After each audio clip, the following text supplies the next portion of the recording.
What's going on, guys? Got another knife video for you today. So as you can see, we have a little bit different of a setup.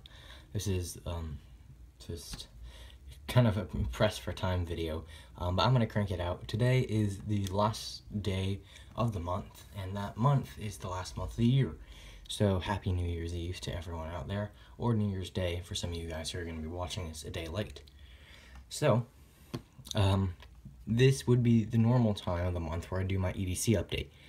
I'm not going to be doing that this month. This month I'm going to be doing my most carried knives of however long. This would normally be just for the year. This is what I'm planning on doing, my most carried knives of the year. But in this case, since I've never done one of these, it's just going to be my most carried knives, period. At least up until now. So I have 3 knives on the table. I've boiled it down to these 3 out of my collection. And oh yeah, also sorry for the setup differences. It's just going to be a little different, much more shallow of an angle. You're going to have some things in the backdrop. But it is what it is for today. But let's just jump into this. So the first knife you see here on the left is the Kershaw Leek. Now this is a classic knife that every knife enthusiast knows about and probably owns. It's an extremely collectible knife, and it is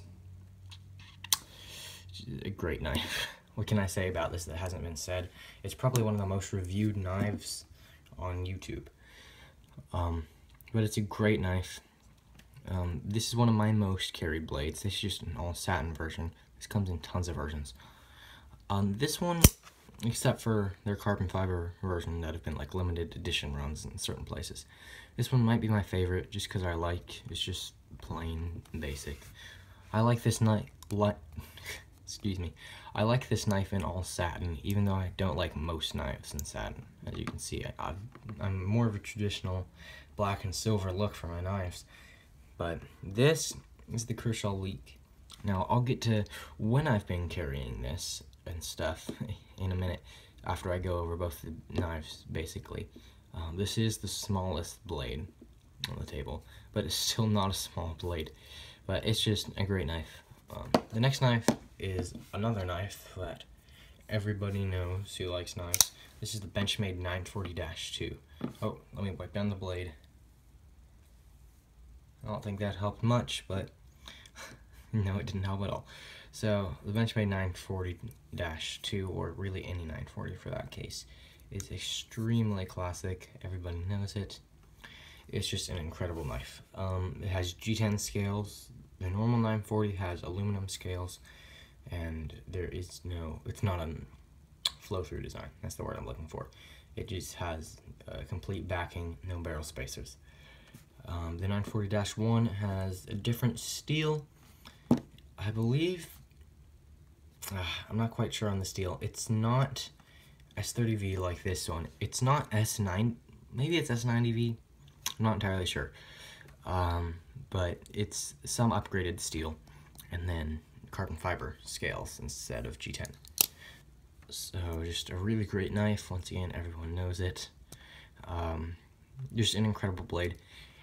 Most of you wouldn't be surprised that this is one of my most carried, if not my most carried, and I'll get to that in a second.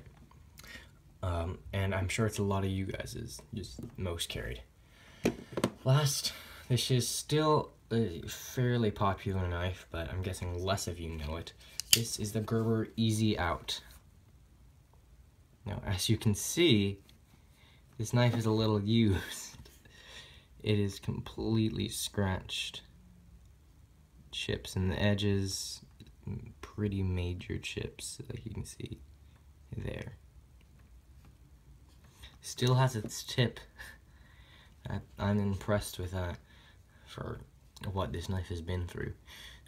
This is a lockback design. This is right now just purely based on knives. If I could only choose one of these knives to buy new, it would not be this one for sure. This was my least favorite out of the knives on the table as far as just plainly knives go. But as far as a sentimental knife, this would definitely win, because this was my first blade that I ever had. Here, let me adjust my tripod a little more. There we go. This was my first knife, and so I like this knife mostly for that reason, and that's why it was so used, is because I went for years without getting any other knives or anything like that, which then led me to use this one a lot, and it's misused, and it just scratched so much. I'm sure of me trying to like regrind the bevels with sandpaper. I don't know what I did, but it's just amazingly scratched and used. This knife for sure is my most carried out of history, just because there were years before I got a second knife. I didn't have the choice. If I was going to carry a knife, it was going to be this one. But since I have had the choice, this knife is my newest blade out of all. Not newest in my collection by any means, but newest out of the three that I've carried the most, in my opinion. This blade is the newest. As you can see, it's looking great, especially in comparison to the Easy Out. But just if I had the choice, if I had all three of these, this one would be my most carried. Then you have kind of the middleman here. With the Leek, I had this after the Easy Out and before the 940. So that's why I grabbed this one, because before I had my 940, which is my go-to EDC blade, and since I had the options, or when I didn't have the options, this was the blade in between. And I carried this blade so much because it was great, it was effective, and it was slim, compact, not beefy like that. And it was just much more of a quality knife. Both of these are substantially cheaper than this one. You can get the Leek in a lot of different versions. This particular version of the Easy Out, I believe, was discontinued. They have some other versions with more skeletonizing up here that I'm sure you would recognize if you had seen it.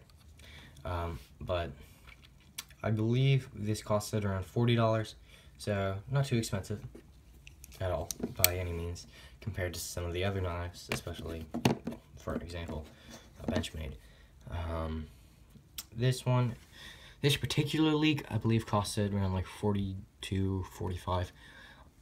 But Leeks, it completely depend on everything, because you get a carbon fiber Leek for maybe $80.